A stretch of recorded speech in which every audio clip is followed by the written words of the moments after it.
Our bipartisan bicameral discussions on another major pandemic rescue package continued all night and this morning. We're winnowing down the remaining differences. I believe I can speak for all sides when I say I hope and expect to have a final agreement nailed down in a matter of hours. Yesterday evening, our Democratic colleagues agreed to important language authored by Senator Toomey. Back in March, in the CARES Act, Congress funded several new emergency lending facilities to be operated by the Federal Reserve. Their purpose was simple: to backstop the basic foundations of our economy and prevent any kind of sweeping financial paralysis. Our actions worked. The other historic relief that Congress passed, combined with the existence of these lending facilities, staved off systemic collapse. American workers and families still need much more help, but a total financial meltdown never materialized. These new emergency lending facilities were always intended to sunset at the end of this year. Senator Toomey and our Democratic colleagues have landed on compromise language that ensures this will, in fact, happen. It also redirects the dormant money in these accounts toward the urgent needs of working Americans and ensures that these expiring programs cannot be simply restarted or cloned without another authorization from Congress, all while preserving both the independence of the Federal Reserve and the proper authority of Congress.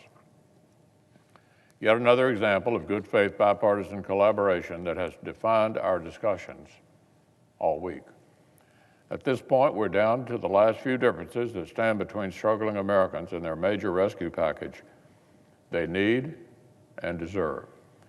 These days and nights of negotiations have been encouraging, but our citizens need this waiting game to be over. Yesterday alone, another 3,388 of my fellow Kentuckians tested positive for the coronavirus. The virus continues to spread throughout our country. Thousands of Americans are being robbed of their lives on a daily basis.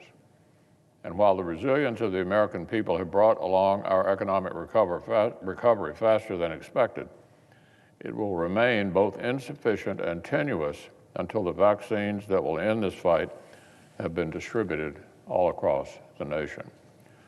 For months, literally months, Senate Republicans have been calling for another targeted package to reopen the job-saving Paycheck Protection Program, extend federal unemployment benefits, fund K-12 schools, fund vaccine distribution, and get a lot more help onto the front lines as fast as possible.